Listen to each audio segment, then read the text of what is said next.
vai brilhar, levando alegria no ar. 98.7 Rádio NSC, a rádio que fica com você.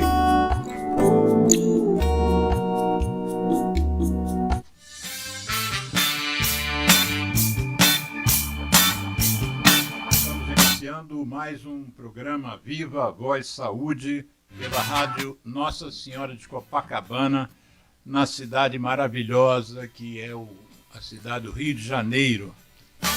E estamos num dia lindo, a temperatura não está tão quente, mas a praia é lotada. Por sorte não, por ser idoso, eu consegui uma vaga aqui na frente da praia. Então, economizei uma baba, né? Porque o estacionamento aqui do estúdio é no mínimo R$33. E eu ainda não consegui um passe para colocar aqui no prédio, que é o prédio da igreja Nossa Senhora de Copacabana, onde nós estamos. Hoje é dia 13 de abril de 2024, um dia que antecede o dia 14, vem depois do dia 12, mas eu não me lembro se tem alguma coisa de especial nessa data. Mas, para mim, o que tem de especial é eu fazer um programa com uma pessoa que eu adoro, uma pessoa que eu conheço, eu não sei se eu digo há quanto tempo. Bom, bem mais de 10 anos. Nós nos conhecemos em 1973, quando nós passamos no vestibular e entramos para a Universidade Federal do Estado de Rio de Janeiro, que é carinhosamente chamada de Unirio, e nos formamos então em 1978. E como de 73 até 2024, pelas minhas contas, dá 51 anos. Nossa, já? 45 nós temos de formado, mas de conhecimento tem 51 anos. Nossa. Nós entramos na faculdade cedo, né, com 4, 5 anos de idade, então... Bom, o motivo então dessa minha... É uma data especial para mim, ter a Carla Ismael comigo aqui no programa. É a primeira vez que ela vem e espero que não seja a última, certamente não vai ser a última.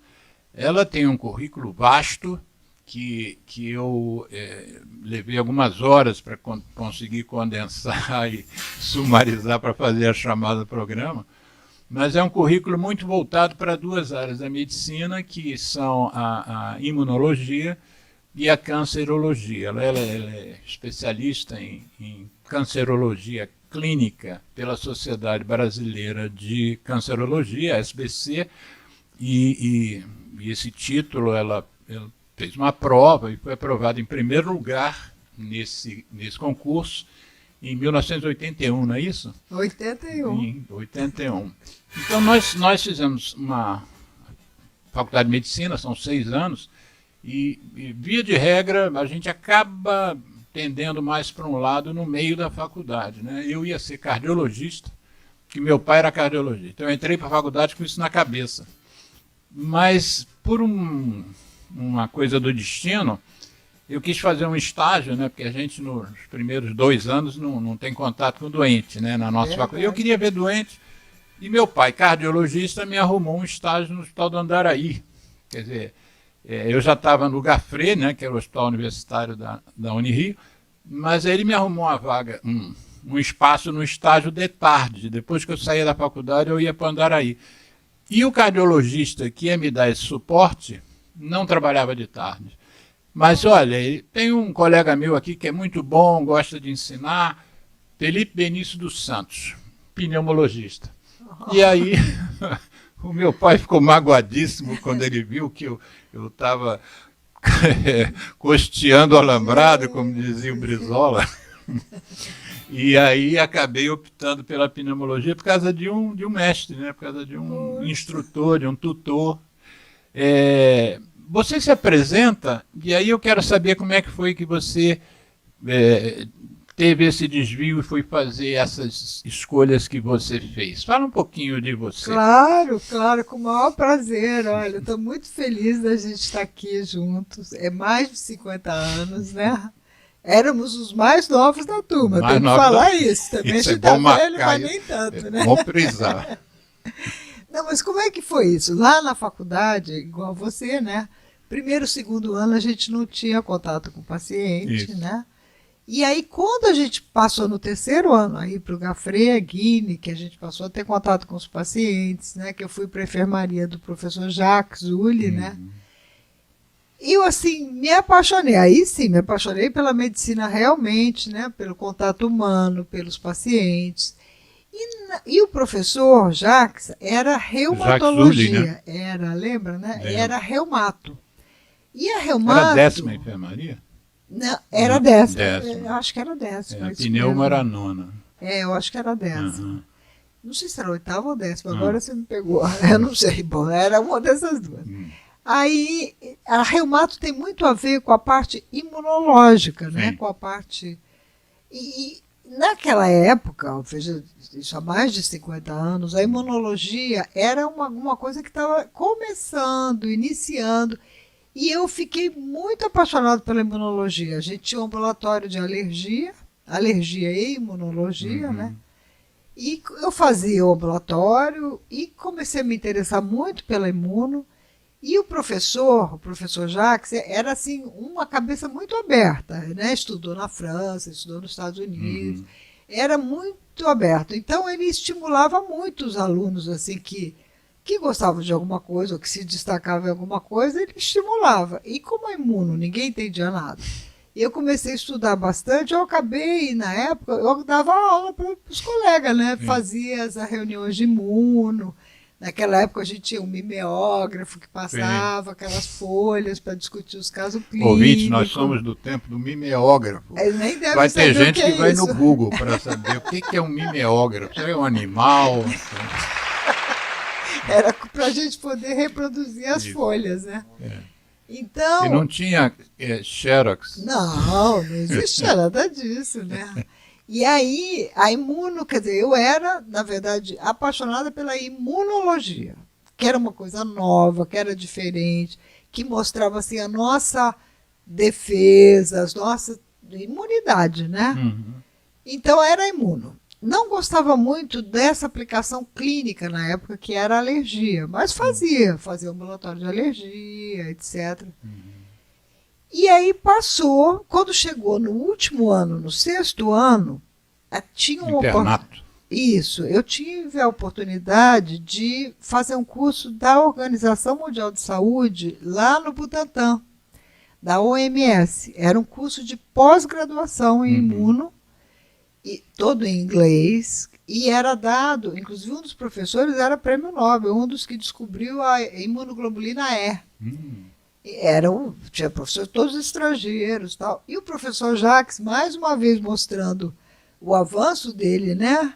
Ele falou... Vanguarda, né? Eu falei, professor, eu queria ir agora. Ele falou, mas é uma pós-graduação, você nem se formou. Eu falei, mas professor, eu queria ir. Ele me deixou ir. Então eu fui, no último ano, passei 6 meses no Butantan, em São Paulo, fazendo esse curso de imunologia da OMS. E assim, foi maravilhoso. Só que os professores eram maravilhosos, assim, todos um altíssimo nível, né? Éramos só 8 alunos, todos eram muito mais velhos do que eu, e eu estava lá, mas foi muito legal. Você tinha 23 anos, 22, né? Isso, acabando de fazer 23, né? E aí, o que eu descobri? A gente se formou com 23. Com 23. Assim, a imuno era muito laboratório, a gente tinha, assim, era só laboratório naquela época, né? Assim, experiências, etc. Quando eu voltei, falei para o professor, e agora eu vou para onde, né? Porque aí o professor Jacques falou, aqui está um laboratório de imunologia, você toma conta do laboratório de imuno.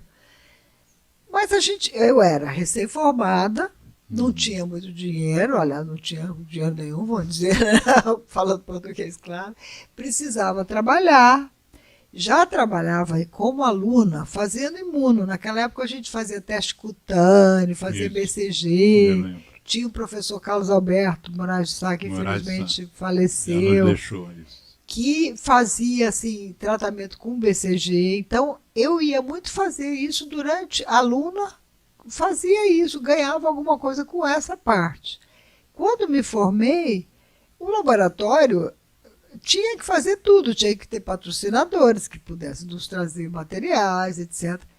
E começou a ficar assim complicado para tocar. E aí, eu já fazendo imuno, tratando paciente com câncer, apareceu o curso de pós-graduação em cancerologia do professor. Eu falei, então vou fazer esse curso. E, ao mesmo tempo, apareceu em Petrópolis, no ano seguinte, formamos em 78. Em 79, apareceu a oportunidade de trabalhar em Petrópolis como oncologia. E aí fui para lá fazer oncologia, e foi aí que eu, fazendo o curso de pós-graduação, fazendo a imuno, virei oncologista. E em 81 fiz a prova, essa prova que você está falando, que eu tenho esse orgulho de falar, porque naquela época... É aprovado em primeiro lugar. Em primeiro, e assim, eu vou agora, como já quase todo mundo morreu dos participantes dessa história, mas eu vou te contar a história. Eu tive que brigar muito para poder fazer a prova, porque tinha que ter um tempo de formado. E eu ainda não tinha esse tempo em 81. A gente formou em 78. Isso. Em 81 não tinha É tempo. 8 de dezembro de 78. É isso mesmo. Aí a gente tinha, assim, não queriam me deixar fazer a prova só no ano seguinte.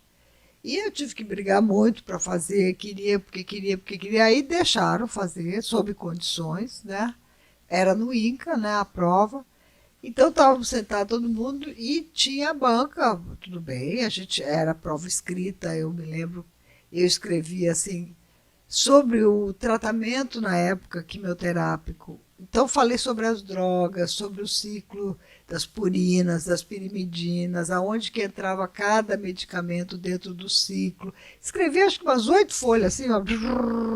Foi a primeira que terminei a prova, entreguei, né? E fora tinha essa escrita e tinha a prova múltipla escolha, né? Não, oral não tinha. E aí era uma prova que você não tinha, os que julgavam não sabia quem eles estavam julgando, né? Não tinha nome. Passou. E aí passei em primeiro lugar, fiquei muito feliz. E um dia, um dos professores que era da banca, acho até que era o presidente da banca, que era um professor que já morreu, posso até contar, falou, eu vou te contar uma história. Encontramos num desses congressos. Ele falou, quando você for fazer a prova, um colega lá do INCA, bem famoso, que já morreu, falou, essa menina aí não sabe nada, essa menina é lá do Gafre, nunca veio aqui para o INCA, nunca fez nada, essa aí não sabe. Aí quando veio a minha prova, todo mundo deu 10, inclusive esse que falou de mim, aí ele falou para esse professor, você sabe de que é essa prova aqui que ganhou 10? Não, é daquela menina que você falou que eu não sabia nada. Foi muito engraçado. Não, mas isso... eu tenho orgulho por isso, né, Alexandre? Não, mas é para ter orgulho mesmo. Faz parte da tua história, né? Do teu esforço. Dizendo aos ouvintes que essa moça que está aqui na minha frente, ela não é da cidade do Rio de Janeiro, ela é de uma cidade menor do estado de São Paulo, São José do Rio Preto. Isso mesmo. E veio para cá, então, para o Rio, deixando a família lá em São José, e ficou se hospedando numa pensão de freiras, num bairro carioca chamado Botafogo, isso mesmo, numa rua chamada Real Grandeza. Isso mesmo. E quando acabava, ou quando acabava, ou antes de ir, eu tinha carro, e eu te deixava ou te pegava em casa. Você lembra disso? Lembro, com Durante certeza. muito tempo. Você viveu quanto tempo naquela pensão? Há bastante tempo. Mais ou menos. Olha, acho que saí mais para o final da faculdade. Isso. E tinha uma história, porque como era de freiras, você não podia chegar após determinada hora, não tinha? Fechava às 10 da noite. 10 da noite. Não podia mais entrar, soltava os cachorros, que é uma casa, né?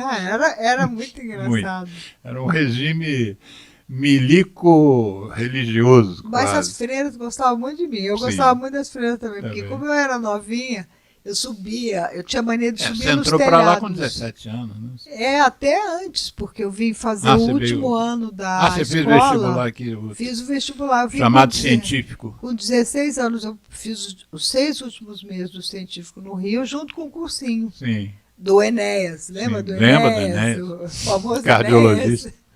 Meu nome é Enéas. Então, era o cursinho do O Enéas. pessoal que está ouvindo o programa vai ter que ir no Google, vai ficar 10 horas no Google. O que esses caras estão falando? Tem uma nomenclatura para pessoas da nossa época, É. em oncologia, que são os oncossauros. Oncossauros. Mas, só que embora Os oncologistas da sua idade são os oncossauros. Porém, Então eu sou um pneumossauro. porém, estou muito feliz porque continuo, assim, Exato. posso dizer, a tá atualizada, a trabalhar, tá dentro da... Não, eu naquele currículo É. que eu 80% eu não consegui botar, porque senão ia ficar extenso demais, mas ali você tem, por exemplo, você preside congressos, o primeiro congresso de oncologia, papapá, o segundo, o terceiro, o quarto, o oitavo, décimo, Isso. dois institutos na França, que você também é membro ou diretora, não sei.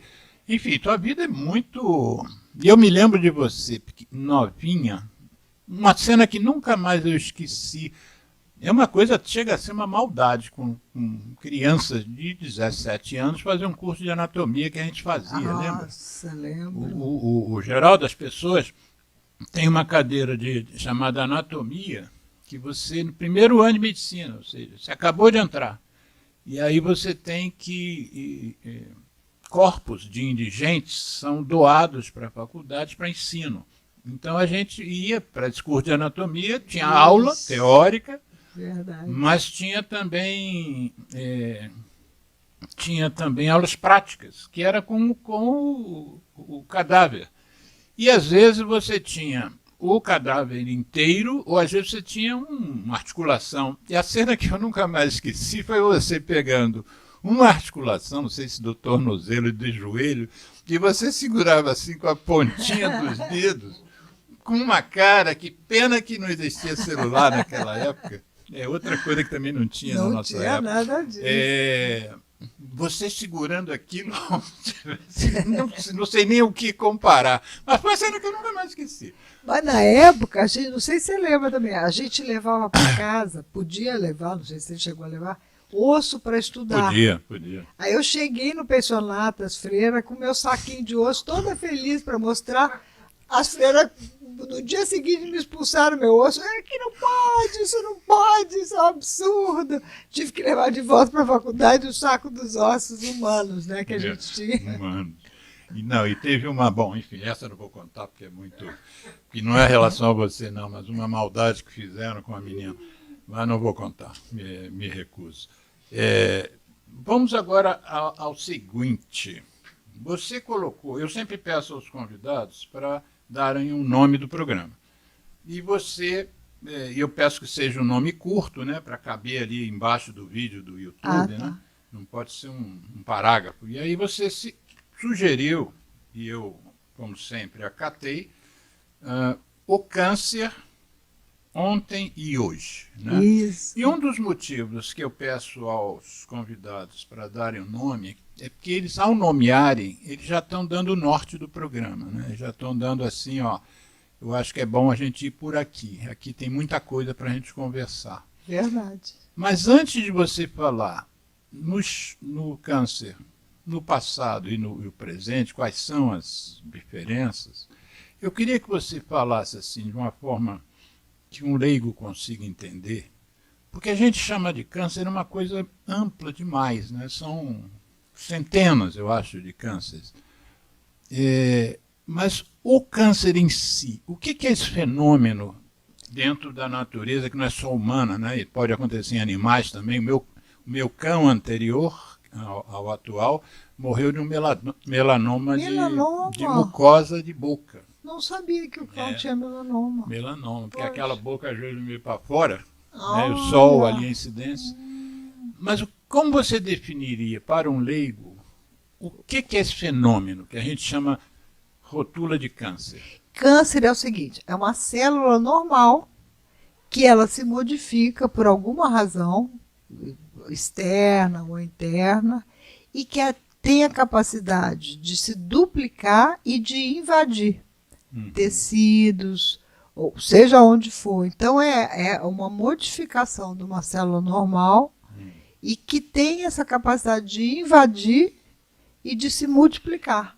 Uhum. E aí pode destruir aquele hospedeiro onde ela iniciou, né? E aí você diz, e a gente costuma dizer, por exemplo, eu que trabalho com câncer de pulmão, Uhum. e por força da especialidade, pneumologia, e trabalho com tabagismo, a gente costuma alertar os jovens a não começarem a fumar por causa da possibilidade de uma mudança, de uma mutação do DNA Isso dessa mesmo. célula, né? Então quanto mais cedo você começa a fumar, maior o risco de você Exatamente. fazer uma mutação e dali em diante e tal. Então, como é que é essa história do DNA? Explica também Como é de que isso forma acontece? fácil, né? Então, a célula, né, quer dizer, quando ela, por exemplo, falando do pulmão, né, eu me lembro que, vou voltar aí rapidamente, mas eu me lembro quando eu entrei para a faculdade, eu achava que, naquela época, né, era anos 70, era charmoso fumar. Sim. Eu não fumava e nem gostava de cigarro, mas aí achei que, como eu tinha entrado na faculdade, já era uma pessoa adulta, eu deveria começar a fumar. Então, comecei a fumar, fumava um cigarro fininho, com piteira enorme. Você lembra o A nome do marca, cigarro? não me lembro, era de mulher, era um Você cigarro sabe, fininho. cigarro de mulher. Era. Você sabe que quem introduziu isso, porque as mulheres brasileiras começaram a fumar depois das americanas. Isso, mais tarde. Mas as americanas começaram a fumar mais fortemente depois da Segunda Guerra, em torno de 1950. E quem foi... Duas atrizes foram as grandes influenciadoras das mulheres. Havia um movimento da mulher de ter o mesmo direito do homem, né? Então o homem fumava cigarro desde o início do século XX e a elas era vedado, né? Só as atrizes e as prostitutas é que fumavam. Fumar. Mas as duas atrizes que mais glamorizaram o cigarro foi a Rita Hayworth. E eu lembrei disso agora, da segunda pessoa, porque você falou da piteira, que foi a Audrey Hepburn. Audrey Aquela Hepburn. piteira que ela fumou em Breakfast at Tiffany's. Como é que era o nome em português mesmo? Tinha um outro Bonequinha nome, de de luxo. Bonequinha de Isso era luxo. outro nome. É. Isso mesmo. Ela fumou o filme inteiro. E a Rita Hayworth tem uma imagem icônica da Rita Hayworth, que hoje em dia as pessoas são capazes até de gerar uma violência contra a pessoa que usa uma pele de animal, né? Mas naquela época, um casaco de vison era o must, né, das mulheres. E a Rita Hayworth, que era uma atriz já famosa, muito bonita, ela usava um cigarro numa mão, que se não me engano era a mão esquerda, e carregava, isso veio de um filme, né, chamado Gilda, carregava um casaco de visão na outra. E essa foto foi estilizada, virou quadro, era colorido, tinha preto e branco. Mas essa foto explodiu. A imagem dela fumando, né? Abriu portas para as outras mulheres. Do cigarro aproveitou, né? Aproveitou. Então, por exemplo, não existia câncer de pulmão em mulher, começou a aparecer depois de 50, e em 85 passou a ser o primeiro câncer a matar as mulheres americanas. Levou o tempo lá de 30 e poucos anos para a doença evoluir. Que absurdo isso. E o que você fez com esse seu cigarro? Você parou logo Não, depois? então, aí, assim, só para falar que eu ia falar sobre o cigarro, então, com a piteira, tinha o isqueiro, tinha a cigarreira, tinha toda aquela coisa que acompanhava o charme, entre aspas, né? Aí quando a gente foi estudar anatomia, que o professor mostrou o pulmão, isso eu nunca vou esquecer, que não fumou, pulmão rosa, né, limpinho, e o pulmão do fumante, preto, era preto. Quer dizer, assim, você viu o pulmão, levantava daquela bacia, né, tirava o pulmão limpinho, depois mostrou. Eu parei de fumar, gente. Quando eu vi aquele negócio, eu falei, não, eu não quero ficar com esse pulmão desse, graças a Deus. Então, já não gostava mesmo, então parei. Mas, quer dizer, a célula, ela tem essa capacidade. Então, vamos falar do DNA. Do DNA. Na parte externa, vamos primeiro falar da externa, por que o DNA que transforma isso? Porque o pulmão, que tem aquela coisa ciliar, tudo bonitinho, começa a perder, começa a ter alteração da superfície, causado pelo câncer, né? Pela fumaça. Até virar um câncer mesmo. Então, ele muda em tudo. Ele tanto pode modificar no DNA, no RNA, utilizar o próprio hospedeiro, né, para crescer, para se multiplicar. E hoje a gente tem um monte de remédio, inclusive, né, justamente para pulmão, utilizando essas mutações, vamos dizer assim, né, causada até pelo próprio câncer mesmo, ou geneticamente daquela pessoa, né. Então, assim, o câncer, eu me lembro aí, voltando ao professor, no caso Carlos Alberto, ele dizia já com muita propriedade que é aquela célula que não morre, é uma célula que consegue que ela se multiplique e que ela não morre. Porque as células normalmente morrem, né? Morre. São substituídas. E a do câncer, não, ela tem essa capacidade, quer dizer, então o câncer tem muitas causas, né? Isso que assim a gente estava discutindo até antes do início, mas que é o aspecto imunológico, que está ligado ao aspecto emocional, né? Que está ligado ao modo de vida, como a gente estava falando agora, né? Do cigarro ou da alimentação. Você falou em emocional, me lembro de um programa que a gente fez aqui com um mastologista e ele tinha exemplos pessoais de pacientes dele, mas também tinha estudos que ele fazia e mostrava, por exemplo, que o câncer de mama, sobretudo em mulheres, que é o câncer mais comum, é feminino, vamos dizer. É verdade. É muito desencadeado por uma perda. Exata, assim, a perda e não saber lidar, quer dizer, uma dificuldade para lidar com aquilo. A perda pode ser uma perda de um filho. Isso. Pode Ele citou ser 3 casos de perda de filho. Mas muito ligado também ao marido, sabe? Muito assim, a gente vê muito aquele choque da mulher que descobre que o marido tem outra, ou que o marido deixa por causa de uma outra. A perda não por morte, né? Não Nesse só caso. por morte, não, mais ainda talvez da parte do companheiro. Sim.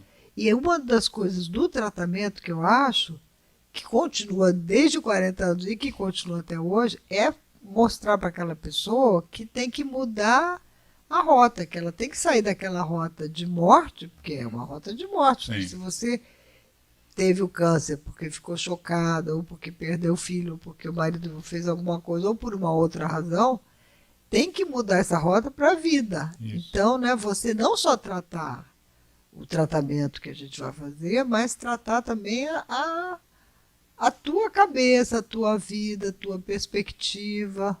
Uma outra coisa, falando de estudantes, se lembra quando houve a Revolução dos Cravos em Portugal? Sim. Nós éramos estudantes Sim. ainda, né?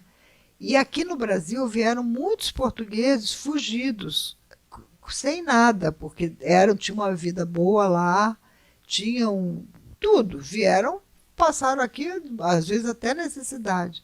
E no Gafré eu comecei a ver muito caso de melanoma. Muito melanoma. E muito português com melanoma. Melanoma é um câncer de pele maligno. Isso, desculpa.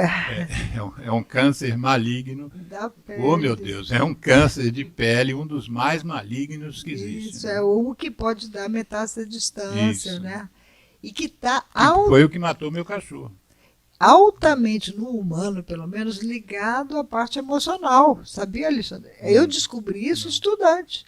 Vendo assim aquela frequência de pessoas que tiveram um grande baque, uma grande depressão, porque tiveram que sair fugido, vieram para cá, e que apareceu a doença. Então, todo o tratamento que hoje existe para o melanoma, né, a grande novidade, a parte imunológica, você estimular, desde aquela época, lá atrás, eu já via isso, quer dizer, e tentava fazer a mesma coisa, conversar com as pessoas para mudar o rótulo, para mudar, porque a maioria das pessoas são pessoas que engolem as coisas e não rebatem. Então, são aquelas pessoas que ou são agredidas, ou por alguma razão, e que não reagem, né? Acumulando aquela.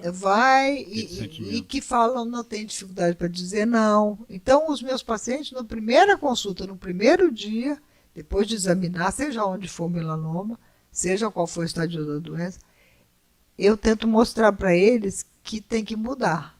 Olha, a primeira coisa, junto com o tratamento que a gente vai fazer, é você mudar a sua rota.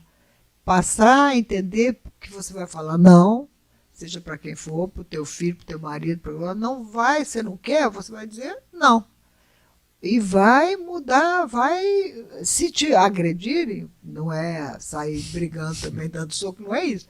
Mas rebate, não engula, bota para fora, não guarda. E os pacientes, eu vejo, que me escutam e fazem isso, são curados. E até isso deve contribuir para menos casos de metástases. Então, porque a imunidade está ligada diretamente com esse aspecto emocional. Tem milhares de estudos mostrando então, isso. Então, deixa eu te explorar nesse outro aspecto da tua formação, que é a imunologia. Uhum. Expande um pouco mais isso que você está dizendo. De que maneira, por exemplo, que o nosso mental vai alterar as nossas defesas. Mas é impressionante, diminuição da atividade dos linfócitos, tanto a atividade do linfócito T como o linfócito B, quer dizer, da defesa contra vírus, contra bactéria, contra o próprio câncer. Eu tive um amigo, quem eu tratei, eu fiz o diagnóstico e tratei e dei alta por cura de tuberculose, cuja a percepção clara é de que a relação dele com a doença foi a perda de uma relação que ele não queria, mas que a namorada dele não queria mais a relação e foi uma coisa meio definitiva. E 2, 3 meses depois ele começou com sintomas. Claramente ele é uma pessoa de classe média, bem alimentado, não tinha um estresse no trabalho, mas desenvolveu a doença. Então, a tuberculose é um ótimo exemplo. A gente tem, ser melhor do que eu ver isso, todo dia o complexo primário, né? Porque está cheio de tuberculose de gente na rua, com aquela gotícula quando fala. A carga de tuberculose no Brasil é muito alta. Né? É enorme. A pessoa, tendo uma imunidade, vai ter uma reação e vai se defender sozinho contra a tuberculose, tudo bem, né? O micobactério. Mas tem as pessoas que têm uma defesa mais baixa que não vão conseguir reagir, e aí o que acontece? Ele passa a se multiplicar. Como no caso da AIDS, né? Que tem a imunodepressão, tem muito caso de tuberculose ligado, isso antes do tratamento. 170 mil pacientes de HIV/AIDS morreram no ano passado por tuberculose. Ainda tem. 170 mil no mundo. Gente, quer dizer, ainda continua. Pois na época eu fazia AIDS, era a tuberculose é a doença infecciosa que mais mata, né? Só perdeu um pouco esse lugar no ranking por causa da Covid, que foi uma coisa absurda. Mas já com o controle da Covid, com a vacina, a tuberculose já voltou à ponta. E uma coisa assim que eu vejo também, não sei, você deve ver melhor, que quando a pessoa não toma a medicação direito, faz aquela resistência e aí acho que já tem remédio novo, porque também a indústria não investe, né? Porque é uma coisa que mas já tem. Não dá muito dinheiro. Tem várias medicações novas, mas é a mesma coisa que a gente está falando da mutação, né? A bactéria sofre uma mutação quando você para de tomar o remédio normalmente, né? Antes do tempo, toma dia sim, dia não, ou abandona mesmo definitivamente. É um problema sério ainda, temos no mundo, acho que mais de 500 mil casos de bactérias resistentes. Com algum nível de resistência, né? Ou uma droga, 2 ou mais, enfim. Fala, Geraldo. Vou fazer uma pergunta aqui. Diga. Já que o assunto passou por perto, mas não sei se fala muito em perdão. Isso é uma coisa falada, assim, tipo assim, tem a ver com isso que a senhora falou ou não necessariamente? Tem, completamente. Assim, como já diz, acho que até a própria Bíblia, né? Perdoa porque você vai perdoar a si mesmo, né? Então, aquela pessoa que guarda rancor, né? Que guarda mágoa, que tem aquele pote cheio, vamos dizer assim, né? O que acontece? Acaba sendo prejudicial para aquela própria pessoa. Se você perdoar o seu inimigo ou aquele que fez alguma coisa contra você, você vai estar fazendo bem primeiro lugar, a si mesmo. Claro que a outro também, mas a si mesmo, porque vai sair daquele ambiente tóxico, né? Acho que a palavra mais correta é essa, um ambiente tóxico, Pois é, que acaba criado intoxicando a a gente, né? própria pessoa, a gente mesmo. Nossas células. Né? Eu estava até, assim, a sua pergunta veio calhar, porque eu tenho um jovem assistente que a gente estava falando sobre isso. Ele falou, nossa, estou impressionada com a senhora é... A gente teve um colega que falou muito mal da nossa instituição, trabalha conosco, a gente descobriu que estava falando mal a beça, que não é verdade, tá? Da nossa instituição. Eu chamei numa boa para conversar e perguntei, não falei, você está falando isso, né? Falei, olha, a gente soube, isso é verdade? Não, não é verdade, não. Aí eu falei, tudo bem, então tudo bem, que bom que não é verdade, mas se precisar, vem falar com a gente, estamos abertos para qualquer problema que se tenha. E quando essa pessoa saiu, o meu assistente falou, tem 20 e poucos anos, jovem, falou, nossa, doutora Carla, eu não entendo a senhora com o estômago. Eu falei, mas eu já perdoei, porque o problema é muito maior da outra pessoa do que o meu, né? Deixa isso para lá. Aí o jovem falou, eu tenho muita dificuldade, sou muito rancoroso. Eu falei, você é jovem, tem tempo de mudar. Aproveita e muda, né? Porque não é legal, né? E nós temos um oncologista, eu também estava conversando com você em off, mas os ouvintes não estavam ouvindo a nossa conversa. Nós temos um oncologista amigo do INCA, chamado Carlos José de Andrade. Conheço. E ele veio aqui ao programa, e nós fizemos um programa sobre felicidade, cujo título era Felicidade baseado em evidências científicas. Então, realmente, as pessoas estão estudando isso do ponto de vista científico, no mundo inteiro. E aí ele diz que as pessoas têm que trabalhar a gratidão como... Se quer ser feliz, tem que aprender a agradecer. Exatamente. Aí chegou um ponto que eu falei assim, mas hoje eu não tive nada para agradecer. Como é que é isso? Você não tá, ele me falou, você não está sentado?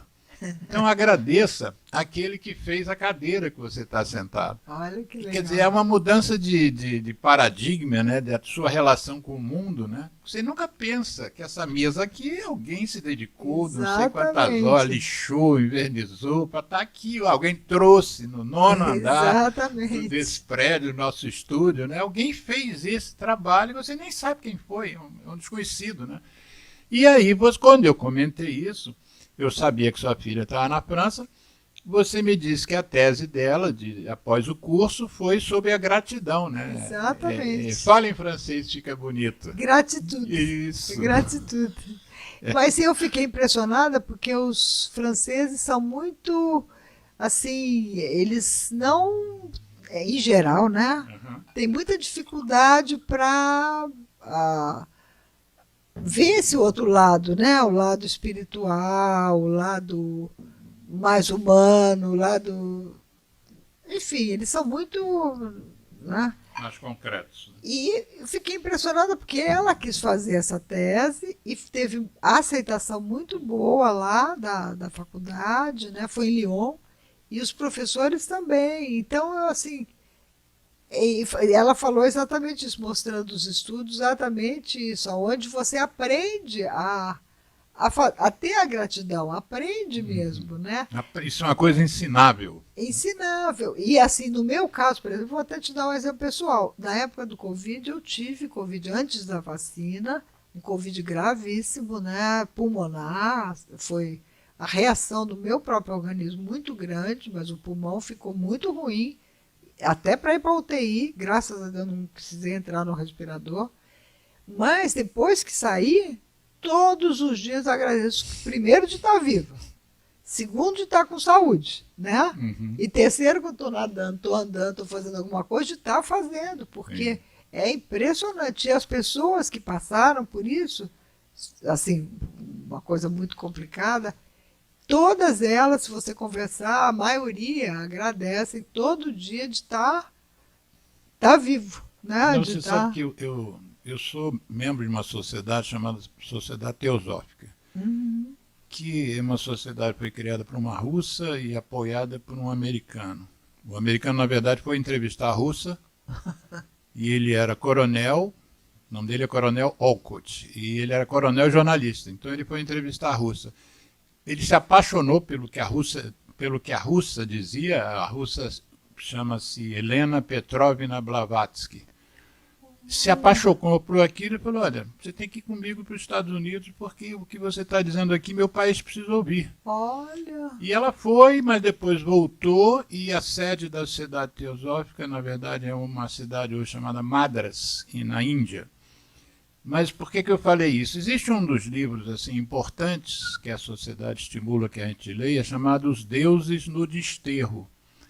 E a primeiro parágrafo, em geral, o primeiro parágrafo desse livro, ele diz assim: no dia que a ciência e as religiões se juntarem, esse planeta vai dar um salto de qualidade, de compreensão da vida, de tudo. Porque se você pegar as falas de Jesus, por exemplo, sobre o perdão, sobre isso que nós estamos falando, que uma outra coisa que o Carlos Zé de Andrade mencionou, além da questão da gratidão, é um propósito, né?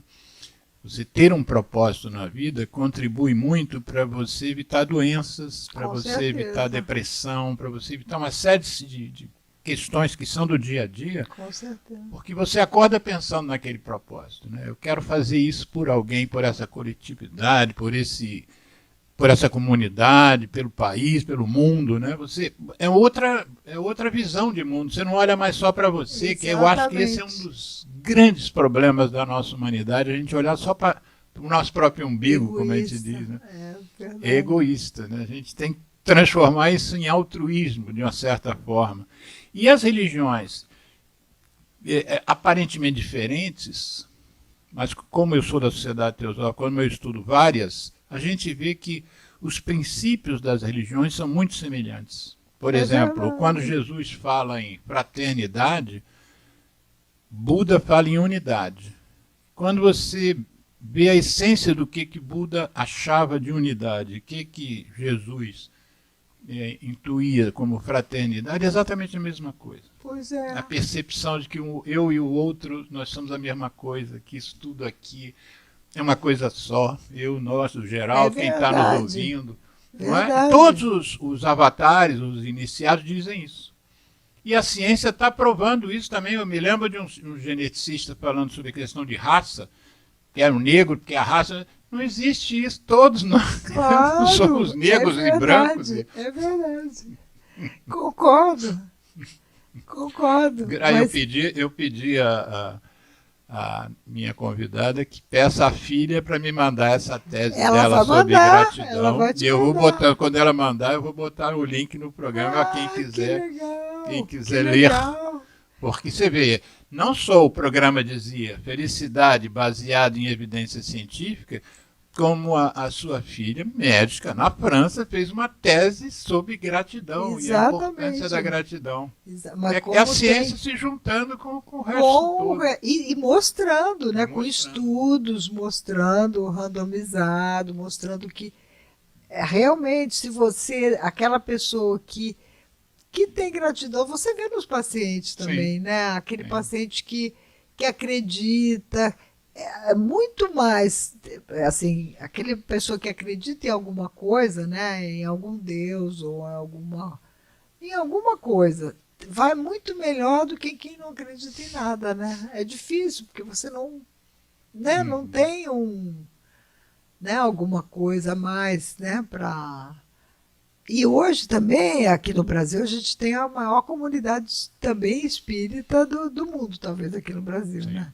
E a gente tem, não sei se você conhece, o Paulo César Frutuoso, que é um professor de mastologia, e que é um cirurgião oncológico, e que já tem acho que 8 ou 10 livros já publicados, mostrando esse lado espiritual, quanto é importante. Se não me engano, até ele era uma personalidade no Lar Frei Luiz. Ele sim, seria um que você deveria chamar aqui, que também fala assim, muito falando sobre isso, mostrando essa parte toda, quanto é importante essa parte Eu acho que espiritual. nós, médicos, a gente tinha que se voltar um pouco mais para esse olhar, né? Eu me lembro que quando eu era estudante de medicina, eu queria ver doente, por isso que eu fui para Andaraí, né?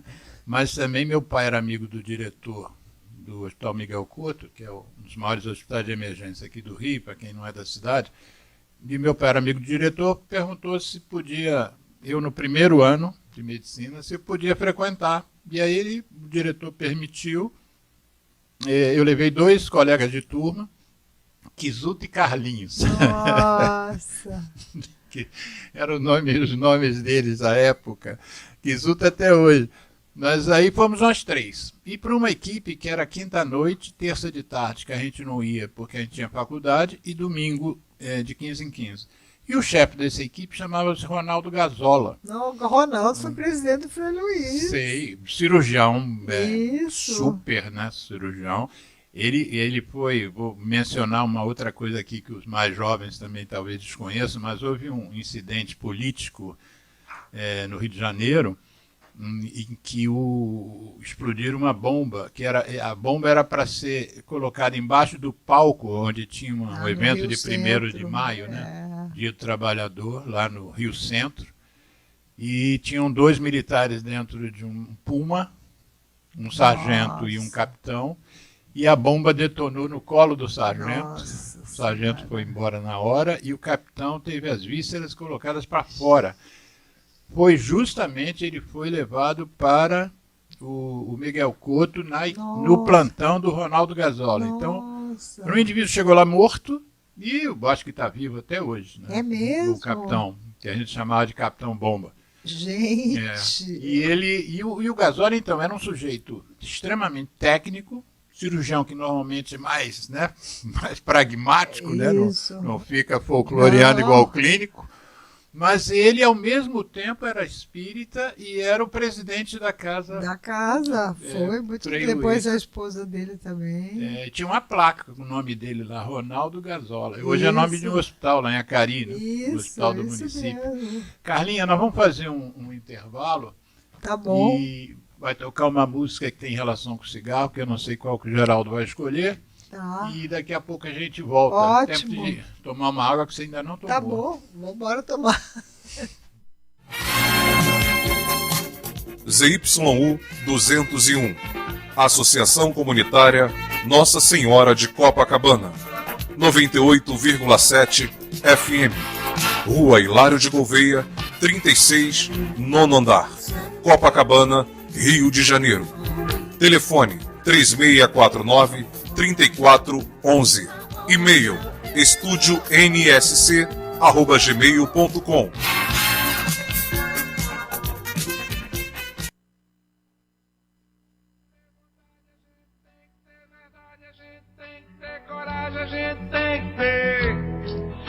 Ninguém precisa de você. Fumar pra quê? Sem você estou melhor.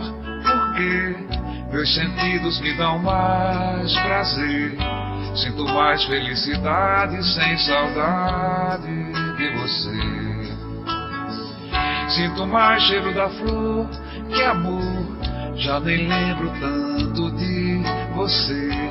Conheci a liberdade de verdade.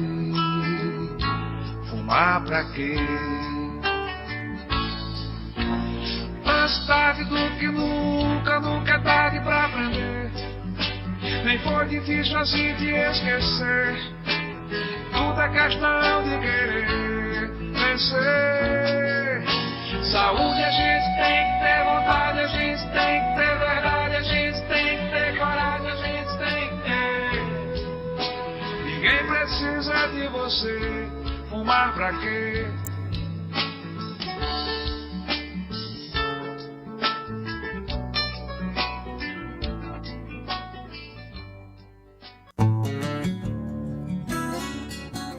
ZYU 201, Associação Comunitária Nossa Senhora de Copacabana, 98,7 FM, a onda que chega ao seu coração. Rua Hilário de Gouveia, número 36, nono andar, Copacabana, Rio de Janeiro. Estamos reiniciando o segundo bloco do programa Viva a Voz Saúde, aqui pela Rádio Nossa Senhora de Copacabana. Nós estamos conversando hoje com a imunologista e cancerologista Carla Ismael, que é uma especialista já de décadas e vocacionada mesmo, né, para o que você faz. Eu admiro muito o seu trabalho, Carla. E nós então estamos conversando sobre alguns aspectos, né? Esse programa nunca teve a pretensão de esgotar aspecto nenhum, de tema nenhum, né? Porque os temas são muito vastos, né? Mas, como de hábito, eu pedi a ela que desse, eu peço aos convidados que deem o nome do programa que vão participar, e o nome que ela escolheu foi o cigarro ontem e hoje. Desculpe, eu associo tanto cigarro ao câncer que foi um ato falho. Cigarro tem a ver. São sinônimos. O câncer ontem e hoje.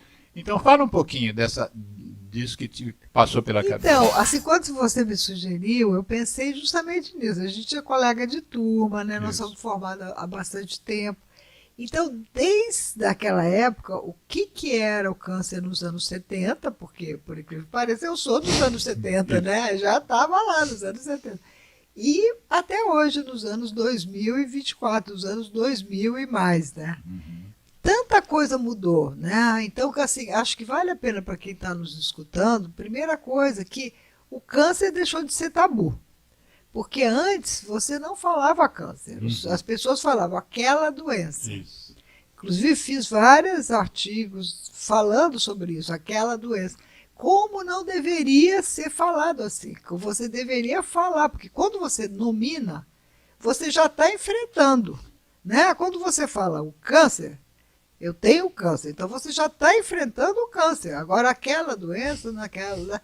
melhorou muito. Talvez ainda tenha um pouco de gente. Mas sabe que chamavam também a tuberculose de aquela doença? Também a tuberculose? Chamavam que incrível. Também. A tuberculose tem um estigma, um preconceito muito grande. Nossa. Eu acho que isso tem muito relação com pelo menos o que eu pelo lado da tuberculose, que eu me dediquei mais, muita relação com a ideia da finitude, né?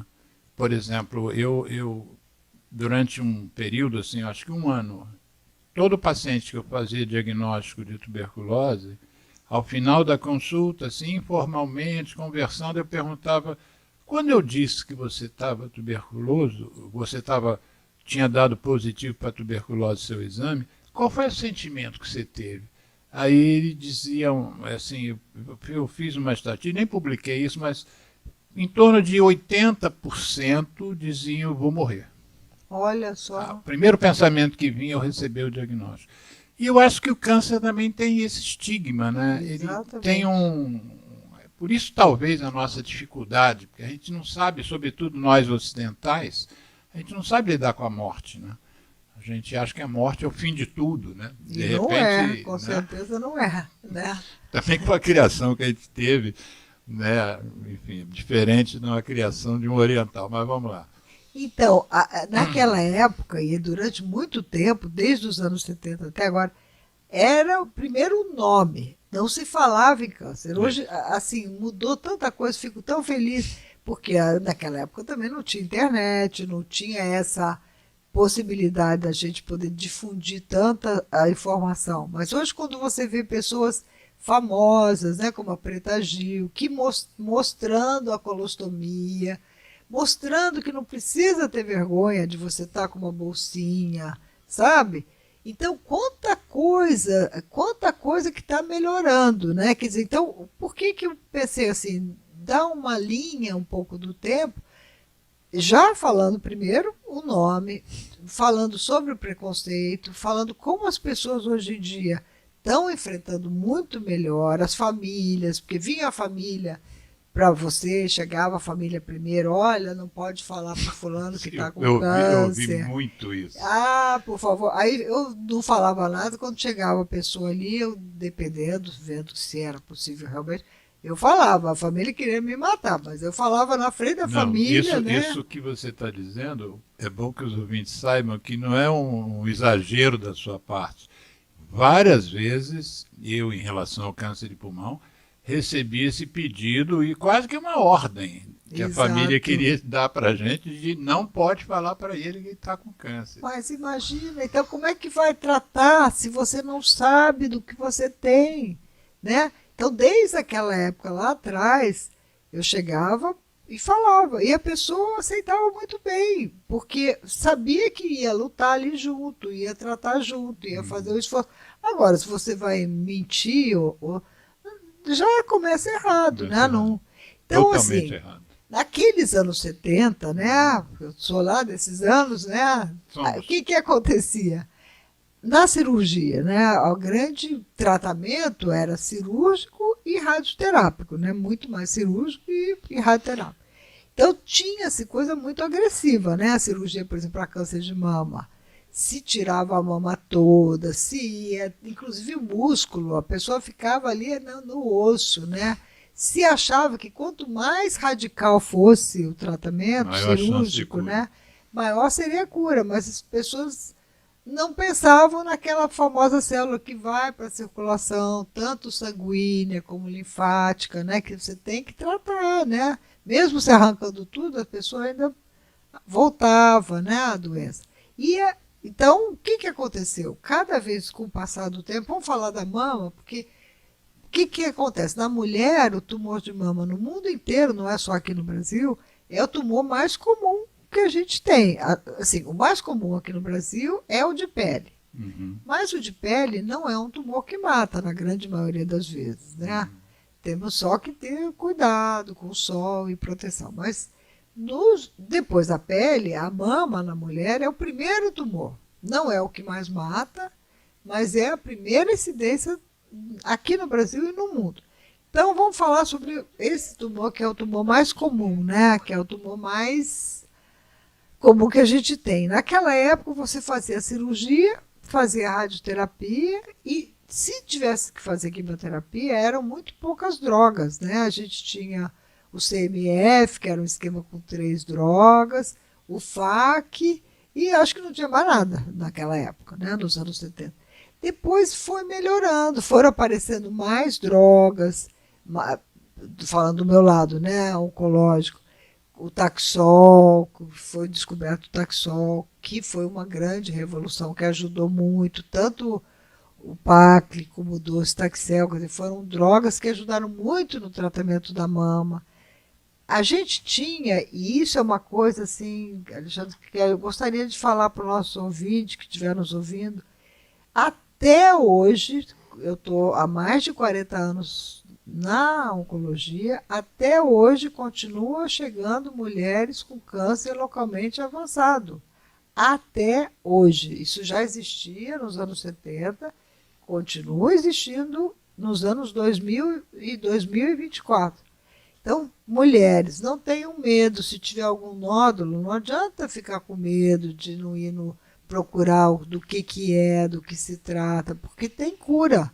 Quanto mais cedo a gente tratar e quanto mais cedo a gente descobrir, tem cura. Câncer tem cura. Isso é a primeira coisa que eu gostaria de falar. Tem cura. E já tinha também lá atrás, mas agora com muito mais facilidade. Então, assim, o que mudou, por exemplo, na mama, na nossa área? O cirurgião se conscientizou que era muito melhor mandar essa paciente com tumor localmente avançado para o oncologista. O oncologista vai tratar essa doença, vai fazer quimioterapia, e aí esse tumor pode até desaparecer, mas tem que operar, só que vai ser uma cirurgia menos agressiva e com mais chance de curar, né? Então isso mudou o sentido que hoje é uma doença multidisciplinar. A gente, quanto mais disciplina junto, né?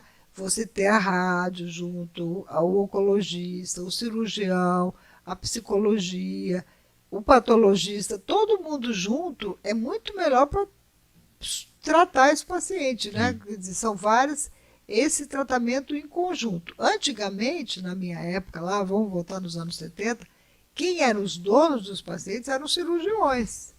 Os cirurgiões eram os donos. Você não tinha a especialidade de oncologia clínica, era tudo cirúrgico. Então, tanto era a Sociedade Brasileira de Cancerologia, era basicamente cirurgiões, né?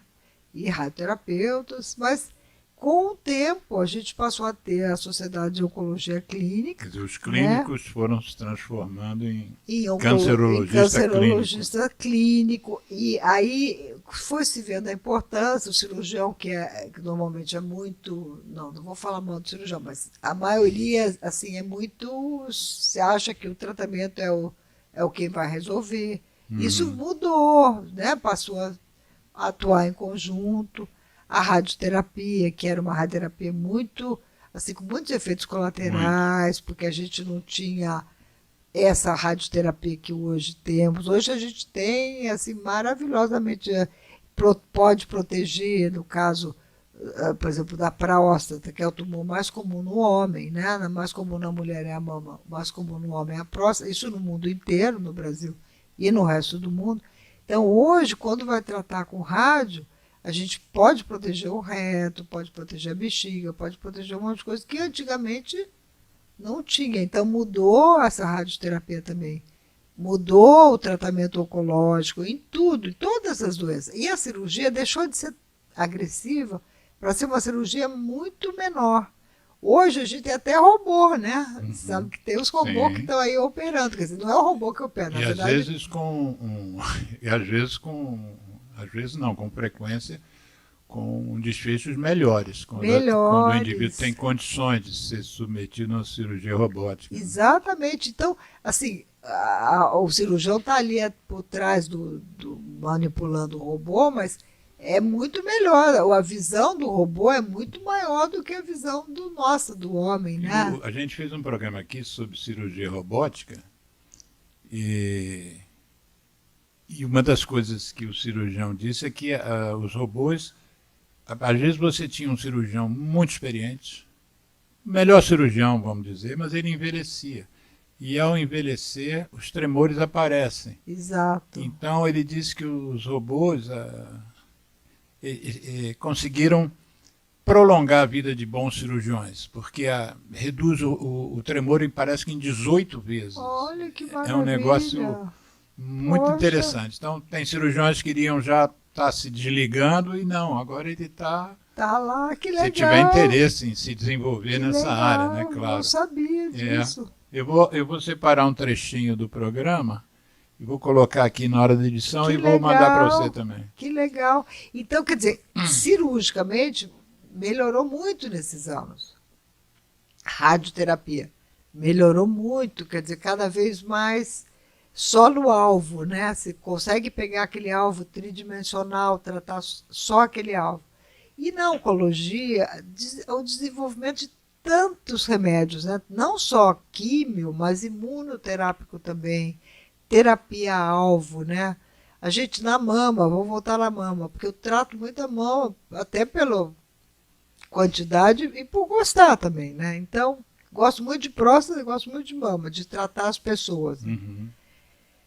Na mama, quando se descobriu nos anos 80, né, o HER, aquele receptor na célula tumoral que induzia uma maior agressividade do tumor, se descobriu um remédio para neutralizar esse receptor, que hoje já tem um monte, né?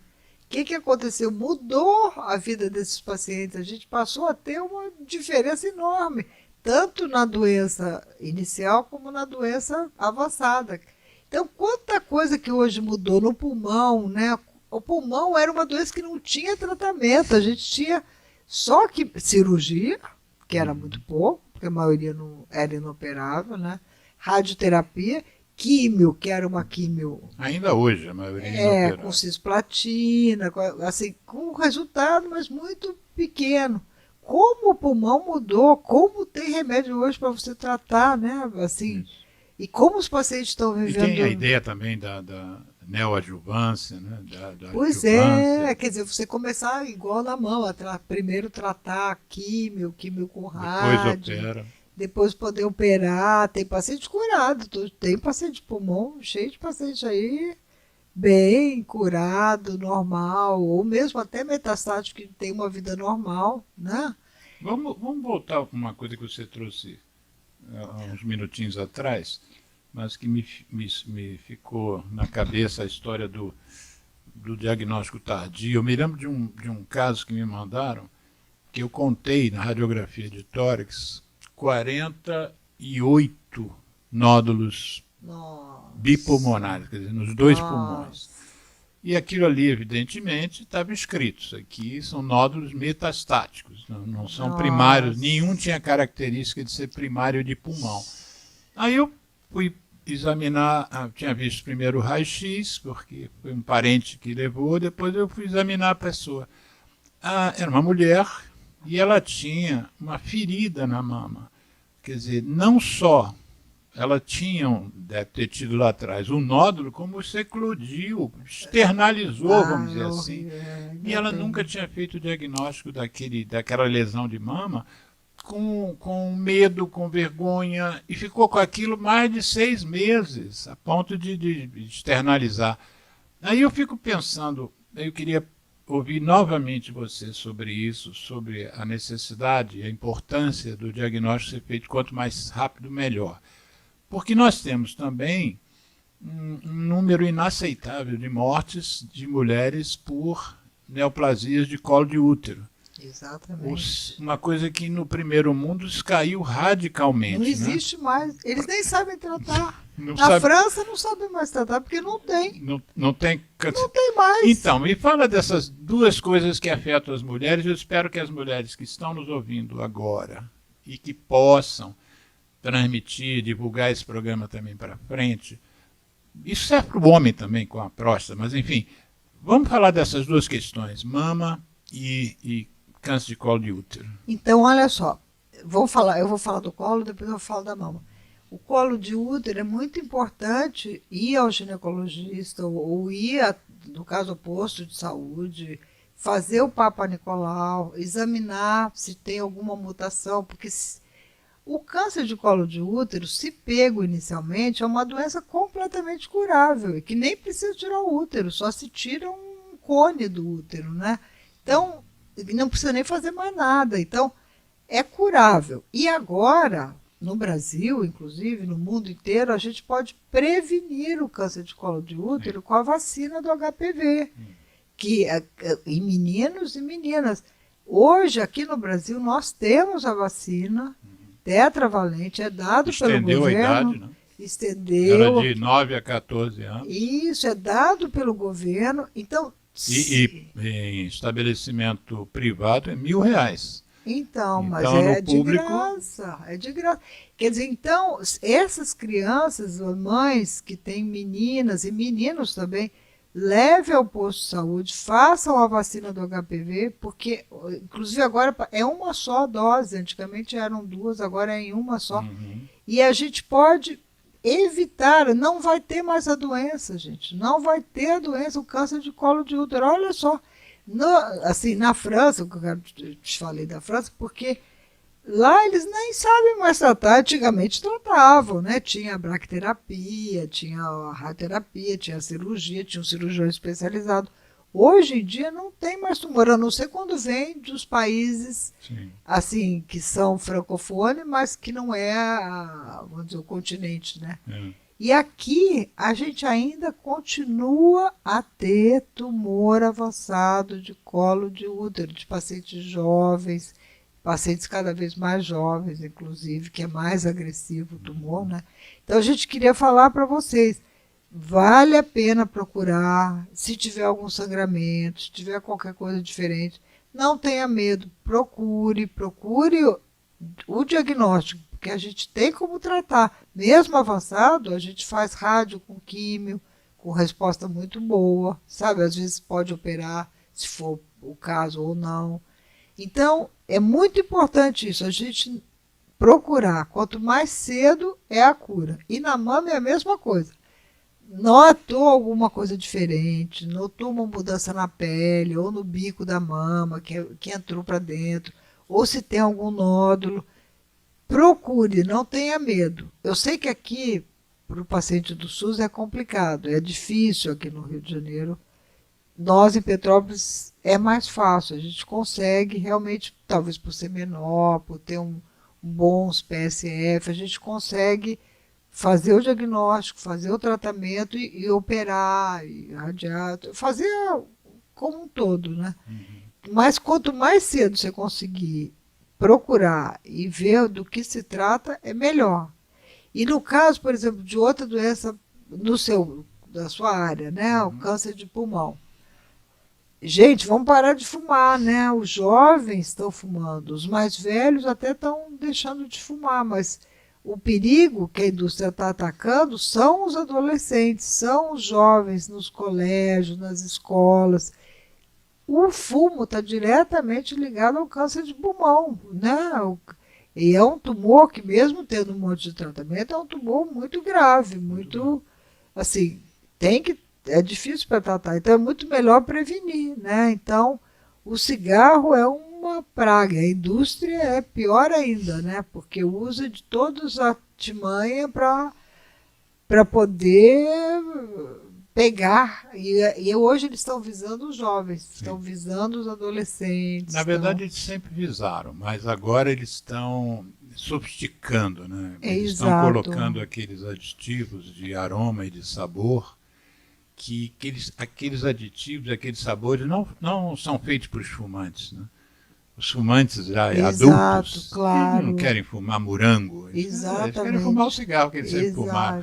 Eles estão direcionando realmente as estratégias de marketing para crianças, o que é pior, e adolescentes, porque eles sabem, nós não fazemos propaganda para crianças, mas eles sabem que as propagandas que eles fazem são admiradas, vamos dizer, mais por crianças e adolescentes que pelos fumantes adultos. As mensagens... E que pensam que é menos tóxico, quando na verdade é até mais, né? É pior do que o cigarro. A gente desconhece o malefício, né? Porque eu me lembro de um super professor que eu tive, que foi meu grande mentor, José Rosenberg. Já nos deixou, mas foi um grande estudioso do assunto, participou de toda a criação das políticas públicas brasileiras, que são das melhores do planeta, de controle do tabaco. E ele me dizia, Alexandre, e escreveu isso em vários artigos, e sobretudo no grande livro dele chamado Tabagismo. Existe um mecanismo chamado pirólise e um outro chamado pirossíntese. Então, quando você puxa o cigarro, aquela brasa queima, aquele produto vai ser inalado. Ali vem dentro do fumo tinha umas substâncias, mas ao queimar, você pode quebrar esta substância e virar duas, aí seria pirólise, né? A lise pelo calor, pelo fogo, e a pirossíntese, você tem duas substâncias que com o calor você junta e fazem uma. E às vezes essa terceira substância que é a cancerígena, produzida pela junção de duas substâncias por causa do fogo. E aí a gente está usando, hoje em dia existem no mercado americano fala-se em 20 a 25 mil líquidos eletrônicos diferentes. 25 mil e-liquids, que eles falam em inglês, né? E-liquids. Nossa Senhora. Você imagina qual é a nossa capacidade de detectar o risco de uma mistura de um líquido de sabor morango com o outro de melão. E aí o outro faz uma outra combinação que é framboesa azul com, sei lá, também banana. Que coisa isso, gente. O que isso depois que esquentar, isso pode virar o quê? A gente não tem a menor noção. Mas do que isso aí pode. que é pior, hein? Porque tem casos de jovem que perderam praticamente o pulmão, né? Tem casos de transplante dos dois pulmões ao mesmo tempo. Transplante bipulmonar. Então, os jovens que estão nos escutando, os pais que estão nos escutando, é importante saber disso, né? O que nós temos visto é que os pais estão completamente perdidos. É mesmo. Não aqui só. Existem, eu sou ligado a algumas associações de parents, de vaping, né? De pais que estão lutando contra o vaping, E você percebe nas comunicações dos pais que eles estão completamente perdidos. Os meninos fumam, às vezes, um negócio que não solta fumaça, ou não tem cheiro. Gente. Então, às vezes parece uma caneta, às vezes parece um pendrive. As mães não estão sabendo lidar com isso. Quase todas pressionam as autoridades americanas para que controlem essa situação, porque eles não estão sabendo. E uma outra coisa também que é bom que os pais saibam, que nós médicos também não sabemos ainda como lidar com isso, porque nós estamos acostumados a usar um cigarro que pela lei brasileira só pode ter 1 miligrama de nicotina, estabelecido pela lei. Você tem a dosagem de nicotina desses dispositivos, a gente não sabe quanto é. Mas é muito Então, maior, por exemplo, eu acho. um adesivo de nicotina tem 21 miligramas, o mais forte. O maço de cigarro que seja um cigarro forte tem 1 miligrama, são 20 cigarros, 20 miligramas num cigarro e 21 miligramas no adesivo. Você vai, o sujeito quer parar de fumar, você fala, não fuma, e usa o adesivo, está batendo a quantidade de nicotina. É verdade. Mas e como tratar um indivíduo que usa um produto que tem 50 miligramas de nicotina? Como Você é vai que dar vai? 2 adesivos, botar 3 adesivos? Gente do A céu. bupropiona, que serve para combater, ou não serve para combater também alguém que tem uma dosagem tão alta. Gente. Então eu tenho pesquisado muitos artigos e isso fica evidente. Nós temos ainda que aprender muito a como tratar esses pacientes. Mas eu acho que tem que interditar, isso sim, os governos. Né? O Brasil conseguiu, já fez, em agosto faz 15 anos que a Anvisa, pela RDC 46, proíbe importação, venda e publicidade de cigarro eletrônico no Brasil. Mas o sistema fiscalizatório está fraco, né? Quer Que dizer, até gente fumando, É. né? numa escala muito menor, né? Se Tá. os cigarros fossem liberados em lojas e tal, nos Estados Unidos não. Hoje você vende cigarro comum no Brasil num displayzinho de acrílico, né? No meio de um monte de outras coisas. As lojas de cigarros eletrônicos nos Estados Unidos são lojas exclusivas, lojas de 100, 150 metros quadrados, que só vendem dispositivo eletrônico. Senhora, Todas que as absurdo. paredes, porque os líquidos são muitos, né? 25 mil vidrinhos que você pode escolher qual que eu quero misturar Gente do hoje, né? céu. Deixa eu voltar para o alerta, então, em relação ao cigarro eletrônico, nós já fizemos, mas vamos- deixa eu voltar àquilo que você mencionou, que eu acho super importante, que me incomoda muito a história de a gente ter tanta mulher morrendo por câncer de colo de útero, e você falou da vacina do HPV. Para quem não sabe, traduz O que é isso? que é o HPV. O HPV é um vírus que a gente descobriu que é o causador do câncer de colo de útero. E graças a Deus, a gente descobriu também uma vacina que foi criada contra esse vírus do HPV, né? Então, hoje em dia, se tomar essa vacina, até assim, no início pensava em dar só nas meninas antes de iniciar a vida sexual, porque aí estariam protegidas, né? Uhum.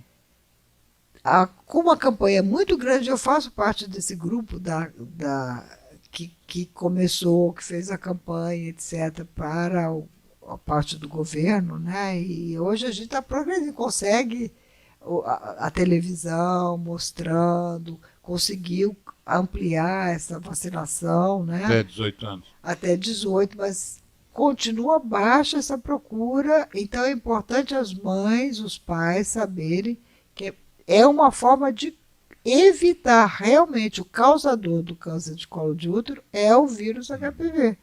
Então, essa vacina evita esse tumor. Uhum. Então, é muito importante realmente ter a vacina. É de graça nos outros países. Eu nem sei se é de graça, aqui no Brasil é. E o Brasil é muito bom, tem coisas muito boas. A gente tem Nosso coisa... PNI é uma coisa fantástica. Não né? é? Programa Nacional de Imunizações. Não é? Tem muita coisa importante. Então a gente quer bater, vou voltar a falar aí para os rapazes também, porque se vê que tem a ver também com o câncer de pênis, que é uma coisa mais rara, né? Mas que no Nordeste ainda continua Muito. tendo tumor de pênis. Então é uma coisa muito agressiva o tratamento, porque tem que se tirar fora, né? Isso. O pênis. Então, fazer essa vacina é importante, tanto para o menino como para a menina. Eu mandei zap para uma série de amigos meus e amigas que têm filhos adolescentes e não são da área médica, não são da área da saúde, mandei zap para todos, pelo amor de Deus, gente, leve esses meninos para vacinar. Para vacinar. Porque a gente tem um movimento anti-vacina nojento, né? Um negócio aqui no Brasil, não só no Brasil, mas no é um mundo negócio... inteiro. Isso é um dos males da internet, né? Sim. Infelizmente, a internet é maravilhosa, a gente é pré-internet, mas hoje em dia existe a internet, e depois da pandemia, então, essa parte que a gente pode falar, se comunicar, melhorou muito, né? Também isso. com o mundo inteiro, Eu né? estava vindo para o programa e estava ouvindo a rádio Band News e estavam entrevistando uma profissional do Instituto Vencer o Câncer. E ela, o tema principal do programa era falar sobre uma hashtag deles. Quem estiver nos ouvindo, se quiser anotar, é hashtag Câncer True News. True se escreve T-R-U-E e news de notícias, né? Então, seria traduzindo assim, literalmente, seria notícias verdadeiras sobre o câncer. Então é hashtag Cancer True News. Por quê? Porque existe eles fizeram um levantamento, uma quantidade de fake news e de desinformação Muita desinformação. imensa em relação ao tema. E de alimentação, de que não pode comer carne, que não pode tomar leite, que não pode... Gente, é muito... Já que você tocou nós estamos falando em câncer e você tocou em alimentação, fala um pouquinho dessa relação. O que existe de fato que relacione os vários tipos de câncer que a gente tem nós já falamos que câncer de pulmão tem uma associação fortíssima com o cigarro. Chegam a dizer que o INCA, o último trabalho, 94% Exatamente. dos casos de câncer eram fumantes. Mas a alimentação, o que você tem percebido? Então, assim, o que acontece? Cada vez mais a gente está comendo mal.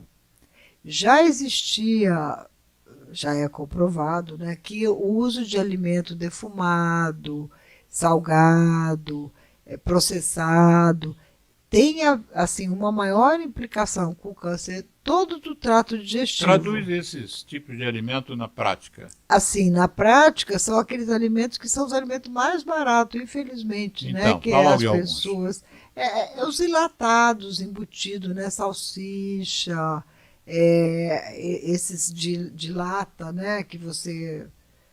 Processado, né? Ultraprocessado. Como é que chama? Biscoito recheado. Biscoito. Um biscoito, coitado, até... Vamos Ele dizer, tem outras... É pior, porque no caso não é nem isso.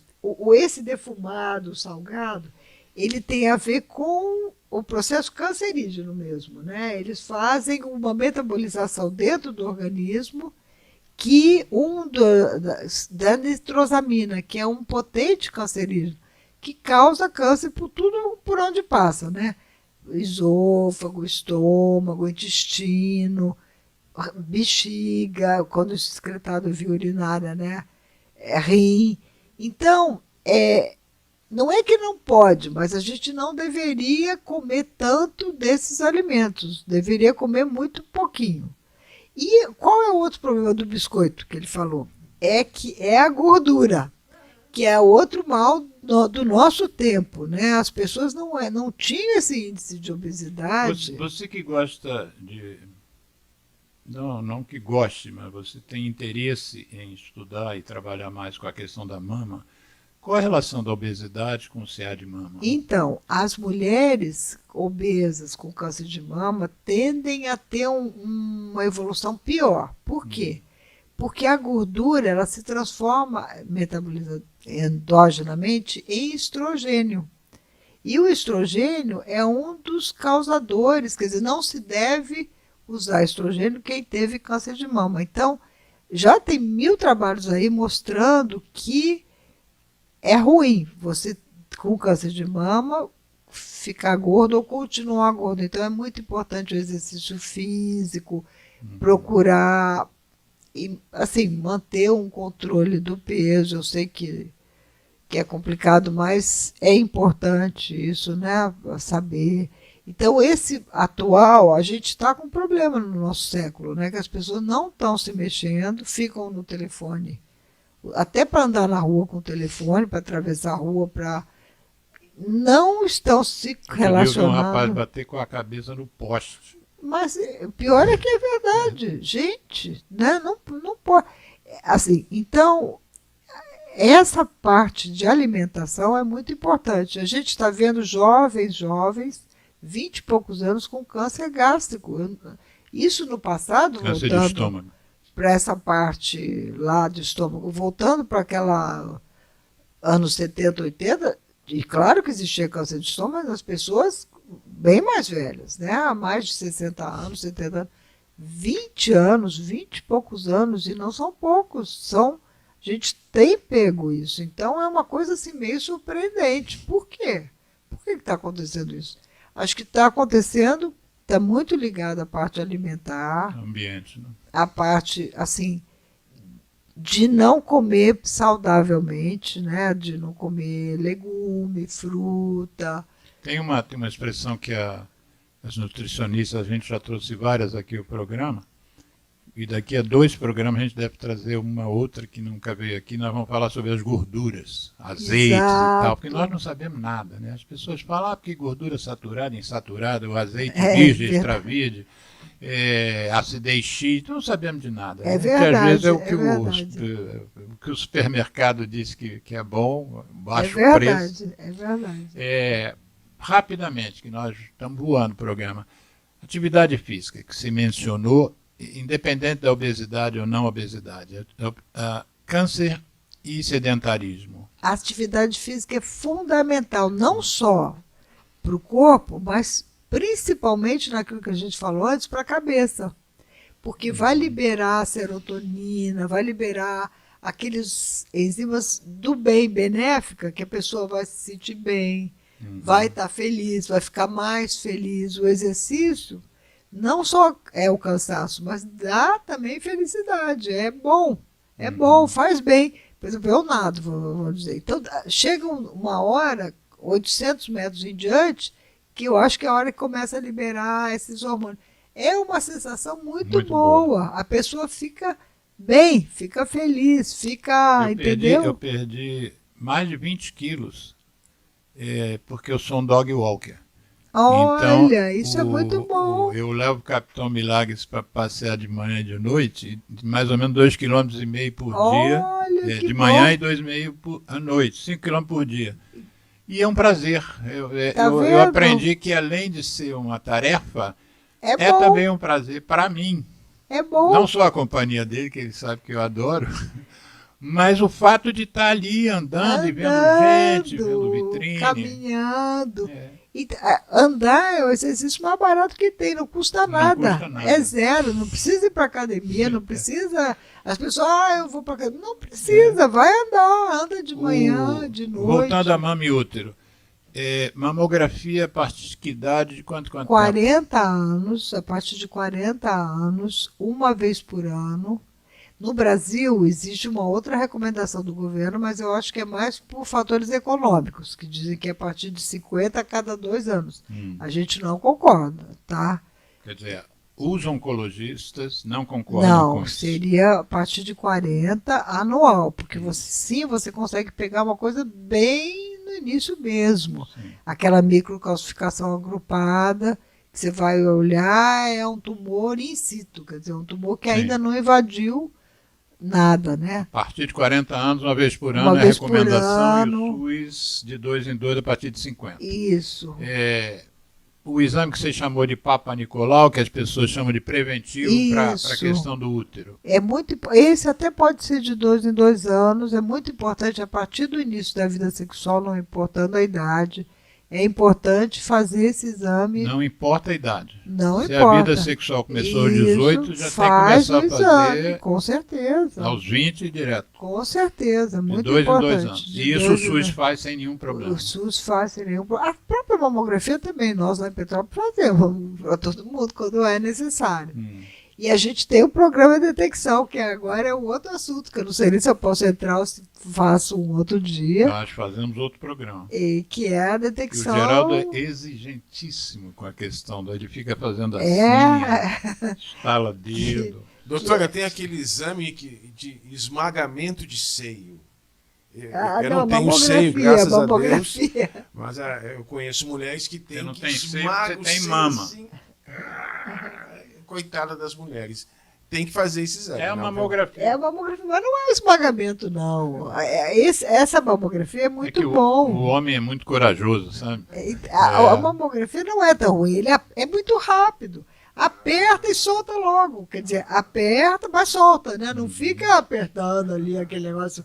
Né? E sempre é bom complementar com ultrassom, que é o exame que não aperta, né? Que é aquele que passa um transdutorzinho na pele. Qual é a vantagem? Qual é a indicação de você associar as duas Porque tem, assim, um é complementar ao outro. Por exemplo, tem coisa que às vezes você vê pelo ultrassom, vamos dizer, um nódulo. Fez o ultrassom, apareceu um nódulo, que é um BIRADS, de repente, às vezes, BIRADS é aquela classificação de 1 até 6, 3 ou 4. A mamografia vai ajudar a elucidar se não é nada, ou vice-versa. Às vezes aparece alguma coisa na mamografia que o ultrassom ajuda a ver que não é nada, que é um nódulo de gordura, que é alguma coisa que... Seria sempre bom um complementando Sempre o bom. outro, né? É importante. Tá. Vou voltar atrás também novamente em relação ao HPV, lembrando que os estudos mostram que as mulheres fumantes têm uma propensão maior a ter infecção pelo HPV Olha e daí o câncer de colo de útero. Olha aí. Nós trouxemos aqui também um urologista, Leonardo Abreu, que já veio aqui, acho que já pediu música no Fantástico. Quando vem 3 vezes a gente autoriza, se liga para a produção do Fantástico. E ele diz que o principal fator de risco para o câncer de bexiga é também o cigarro. É o cigarro, com certeza. Agora, para a gente fechar o programa, e você já aponta para o próximo que você vai vir, qual é o tema que você mencionou. Mas bota aí o ranking dos cânceres mais diagnosticados entre homens e também entre as mulheres, e quais os 5, se você puder rapidamente, e quais os que estão na liderança também em relação à mortalidade. Mortalidade. Né? Na mulher é o de mão. Aqui no Brasil é um país muito grande. Está falando em diagnóstico primeiro. Né? Diagnóstico. Então, o primeiro é mama, com certeza, depois a pele, né? O segundo é o tumor intestinal, né, de cólon. O terceiro é pulmão. O colo de útero, em alguns lugares do Brasil, é até o segundo lugar. Por exemplo, no norte, no nordeste, depois da mama, a gente tem o colo do útero, como é um país muito grande, né? Mas o pulmão, o colo de útero... Seria o quarto? Seria o quarto. Eu não revi antes de vir aqui, mas eu estou te dando o que eu tenho, tá? E, isso não mudou muito, na verdade. No Brasil eu não acho mudou que não... E os homens? Nos homens, o primeiro, sem dúvida nenhuma, é a próstata. Em segundo lugar, acho que continua ainda o pulmão. Entre o pulmão e o cólon. É o pulmão. É o pulmão o segundo, né? O terceiro, o cólon. Certeza. É, o cólon e... O colo houve uma mudança muito recente, mas vamos. Pois é, eu não revi os números do INCA, tá? Deveria ter revisto. Então vamos lá, próstata, pulmão, cólon. E o terceiro, quarto. O quarto, aí eu já não sei. Mas e em relação à mortalidade? Mortalidade no homem, em primeiro lugar, o pulmão. Eu acho que na mulher também, hein? Quer dizer, a gente tem próstata e mama, são os mais comuns, mais frequentes a serem descobertos, Isso. mas não são os que mais matam. Não, o pulmão ainda continua, infelizmente. Eu fiz uma apresentação outro dia e falei sobre uma coisa que a American Cancer Society publicou sobre mortalidade de homens e mulheres, quando é que começou, e por câncer, né? E o de pulmão foi a partir da década de 50. Os homens começaram a fumar em 1910, vamos dizer, e a partir da década de 50 ele pulou todos os outros, porque o câncer de pulmão não existia no século XIX. Pulou todos os outros e assumiu a liderança e nunca mais perdeu. E as mulheres americanas, estou falando publicação americana, foi Elas começaram a fumar em 50 e o Depois câncer da de pulmão guerra, né? assumiu a liderança em 85. E de lá para cá também nunca mais perdeu. Que Continua coisa sendo. isso, gente. E é uma doença evitável, né? O cigarro. O gente, cigarro pelo é amor de evitável. Deus, Né? é Não uma só é coisa- evitável, como você pode não começar, como é evitável, você pode abandonar. Parar. Pode cessar o Exatamente. uso, né? Exatamente. E, Carlinha, pô, eu sei, foi muito bom. Nossa, Estado passou você rápido. aqui. Bem que ele falou que ia É. passar rápido. Me diga uma coisa, o que você pensou da gente conversar num outro momento? Eu gostaria de falar sobre um tema que é bem polêmico, mas é bem interessante, que é a detecção precoce do câncer por animais, por cachorro. Isso. Gostaria muito de falar sobre eu isso. botei você como CEO, como diretora de um projeto Cadog, isso. para traduzir para as pessoas, e já apontando, já podemos até agendar. Eu achei muito interessante, nós conversamos sobre isso, acho que lá no aeroporto mesmo, da última vez que a gente se Isso encontrou, mesmo. que existem cães que detectam câncer de mama na mulher, Isso pelo mesmo. cheiro. Eles são treinados Aham. para identificar o tumor de mama. Assim como Não o trem. externalizado. O nódulo está lá dentro da Lá mama fechadinho. Não, o cachorro tem uma capacidade olfativa maravilhosa. Então, ele vai detectar muito no início. Então, vai fazer aquele papel da mamografia. Vai ajudar, quer dizer, os governos, as coisas. Tem rato que detecta tuberculose, Sim. treinado. Isso eu tenho, né? já editei um vídeo sobre isso. Então, assim, coisas muito bacanas. Então, o nosso projeto é inicialmente para câncer de mama. Claro que depois pode ser estendido para outros tumores. A gente está treinando os cães, eles têm 3 cachorros já, é lá em Petrópolis, e a nossa ideia agora, o programa para a gente poder sair com a pesquisa, você acredita que tem 2 anos que a gente está esperando a aprovação para poder iniciar realmente na escala do PSF. Acho que agora está no finalzinho, realmente, para poder lançar mesmo. O cachorro está treinado. Eu já quero que você me dê sua agenda, Tá, depois me manda pelo zap tá bom. as disponibilidades para os próximos Tá bom. sábados, sendo que os próximos 2 já tem convidado Ótimo. agendado. Mas quando você puder. Eu Tá acho que bom. esse assunto é super diferente, muito É interessante. bem legal, é bem legal. E é científico, né? Igual a Claro. história da felicidade baseada em evidências científicas, a questão dos cães fazerem diagnóstico também é baseada em Exatamente. evidências científicas. Exatamente. Vamos discutir isso mesmo. É um prazer ter você aqui. Igualmente, tá, Revê-la Alexandre? é sempre Igualmente. Nossos 51 anos de amizade. Espero que a sua filha me mande até Ela dela. vai te mandar. De gratidão. Hoje ainda. E despeça-se dos nossos ouvintes. Eu já estou me despedindo. Geraldo, um abraço. Você tem 1 minuto para se Muito despedir. obrigada pelo convite, muito obrigada por poder falar, muito obrigada por te rever. E gostei muito do programa. Quero vir, me convido aqui com todo prazer para falar sobre esse nosso Isso vai projeto. ser excelente. viu? Vacina anti-HPV, não fumar, fazer mamografia Isso. depois dos 40 uma vez por ano, Papa Nicolau de 2 em 2 anos, Isso preventivo. mesmo. O exame de próstata a gente falou pouco, mas também está indicado, né? O PSA, É, no homem, a partir de 50 PSA anos, ali, é PSA sangue. total. Isso. Vou botar um link aqui do programa que a gente fez com o que Leonardo bom. Abreu sobre câncer de próstata. Quando a edição vier, já vai ter o Que link. bom, E aí já sai do nosso e já vai para que o outro. bom, que Tá bom? bom, que bom. Grande Muito abraço, bom final de obrigada, semana. muito obrigada. Beijo nos seus filhos, no seu Muito marido. obrigada, Um tá? abraço.